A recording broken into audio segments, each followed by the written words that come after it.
Oh, we're going, right. The matrices A, B and C are given there. Oh, funny sized matrices. Find 3A minus 4B. So this is part 1. Oh. 3A minus 4B. Being really careful not to start doing crazy things like doing 2 take away 5 is minus 3 after that one. And be really careful to think of these as matrices. So this is 3 times everything in this one. So 3 lots of 5. I didn't write this line, but it means this, doesn't it?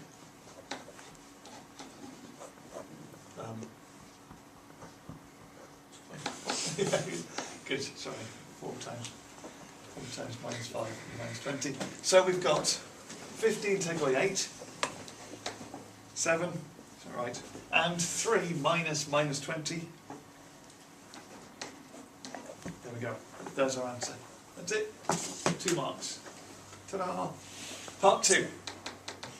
Find CB. Determine whether CB is singular or non-singular, giving a reason for your answer. Right. This threw a few people because they looked at this CB, C, B, and thought, how do we even multiply this crazy thing? Because you're used to having to deal with more than one element at a time, aren't you?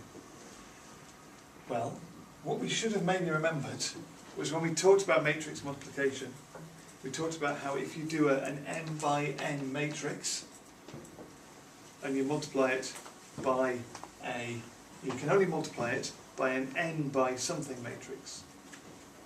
Okay, so you can multiply it by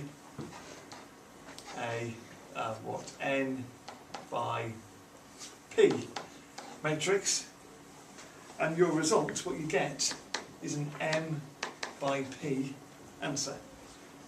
At the time I demonstrated this with loads of different numbers in the pattern here. I made some bad maths where I wrote things like 2 times 1 times 1 times 2 equals something that it wasn't equal to. That one wrote 75. 2 times 2. It's not 75. What we need to remember then is that we've got a 2 by 1 times a 1 by 2, 2 by 1 times a 1 by 2, and so we're going to end up with a 2 by 2 matrix. And I got lucky because it even works in terms of numbers. Doesn't it? Yeah. Yeah. Right. So as we multiply this, we're expecting a 2 by 2 matrix as our answer. We get that by doing row 1 times column 1. That would give us row 1, column 1.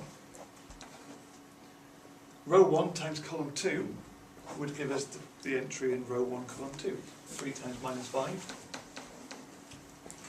Row 2 times column 1 would give us the entry in row 2, column 1. And row 2, column 2 would give us the entry in row 2, column 2. And that's the way it works. We know that. Then it did say, that's found the matrix, determine whether it's singular or non-singular. Well, this is all to do with its determinant. So what we're now going to do is do the determinant of CB is 6 times minus 10 minus 4 times minus 15 and minus 60 minus minus 60, 0. And so we conclude by saying it is singular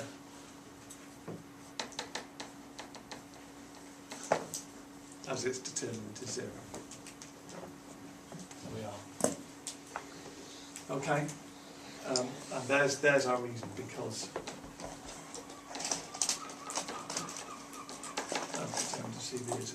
that's it. It was quite straightforward. Once you got past the whole bit of that feels like an uncomfortable thing to multiply. It's really not. It just feels a little bit different. So there we are. And that's maths. Oh, no.